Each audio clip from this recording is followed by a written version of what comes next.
లోక్ సభ అర్ధరాత్రి వక్ఫ్ బిల్లును ఆమోదించింది. బిల్లులో ఏముంది? వివాదాస్పద వక్ఫ్ బిల్లు లేదా వక్ఫ్ సవరణ బిల్లు లోక్సభలో ఆమోదం పొందింది. 12 గంటల పాటు నిరంతర చర్చ తర్వాత తెల్లవారుజామున 1:30 గంటలకు దీనిని ఆమోదించారు. మరి బిల్లులో ఏముంది?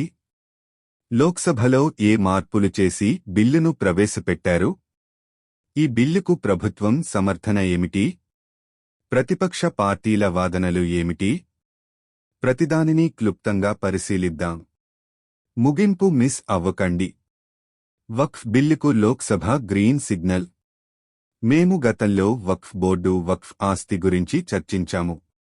00/00/48 మేము వివిధ నివేదికలలో వివరణాత్మక సమాచారాన్ని ఇచ్చాము.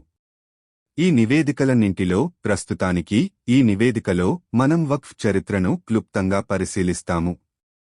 ఇస్లాంలో వక్ఫ్ ఆస్తి అంటే మతపరమైన దాతృత్వం మరియు సామాజిక సేవలకు అంకితం చేయబడిన ఆస్తి.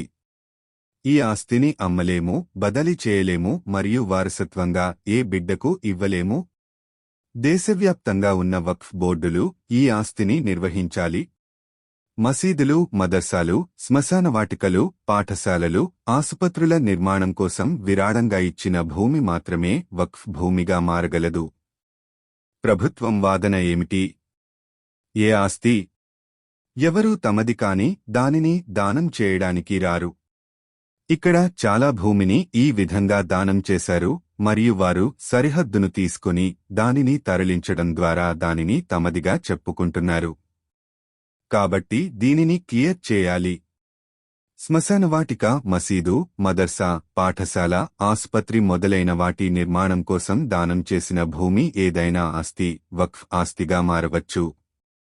శ్మశానవాటిక, మసీదు, మదర్సా, పాఠశాల, ఆసుపత్రి నిర్మాణం కోసం విరాళంగా ఇచ్చిన భూమి మాత్రమే వక్ఫ్ ఆస్తిగా మారుతుందని ప్రభుత్వం చెబుతోంది. ఇస్లాంలో వక్ఫ్ నిర్వచనాన్ని స్పష్టంగా ముందుకు తీసుకురావాలని ప్రభుత్వం కూడా చెబుతోంది. ఇది చూడు. గతంలో వక్ఫ్కు సంబంధించిన చట్టాలు 1923, 1954 మరియు 1995లలో రూపొందించబడ్డాయి.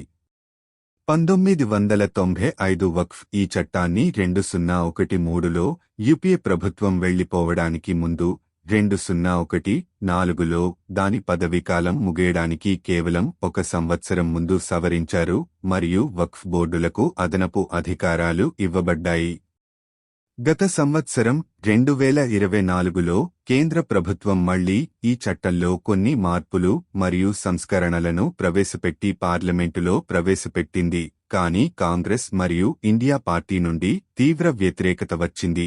కాబట్టి కేంద్ర ప్రభుత్వం బిల్లును జెపిసి లేదా జాయింట్ పార్లమెంటరీ కమిటీకి పంపింది. కాబట్టి ఇప్పుడు జెపిసి 25 సూచించిన మార్పులతో బిల్లును మళ్లీ లోక్ సభలో ప్రవేశపెట్టారు. జెపిసిలో మా పార్టీ సూచించిన మార్పులను పరిగణనలోకి తీసుకోలేదని కాంగ్రెస్ విమర్శించింది. బీజేపీ మరియు వాటిని కోరుకున్నవారు మాత్రమే మార్పులను పరిగణనలోకి తీసుకున్నారు. అయితే దీనిని లోక్సభలో ప్రవేశపెట్టారు. కేంద్ర మైనారిటీ వ్యవహారాల మంత్రి కిరణ్ రిజిజు బిల్లును ప్రవేశపెట్టారు. 12 గంటల పాటు నిరంతర చర్చ తర్వాత బిల్లును తెల్లవారుజామున 1:30 గంటలకు ఆమోదించారు. బిల్లుకు అనుకూలంగా 288 మంది ఎంపీలు ఓటు వేయగా వ్యతిరేకంగా 232 మంది ఎంపీలు ఓటు వేశారు. సాధారణ మెజారిటీకి 271 ఓట్లు సరిపోతాయి. ఈ బిల్లు 288 ఓట్లతో ఆమోదించబడింది మరియు తరువాత దీనిని రాజ్యసభలో కూడా ప్రవేశపెట్టారు. రాజ్యసభలో ఆమోదం పొందిన తర్వాత అది రాష్ట్రపతి ఆమోదం కోసం వెళ్లి చట్టంగా మారుతుంది. మరి ఈ బిల్లులో జెపిసి ఏ మార్పులను సూచించింది? 25 జెపిసి సిఫార్సులకు ప్రతిస్పందనగా జాయింట్ పార్లమెంటరీ కమిటీ ఈ బిల్లులో 25 మార్పులను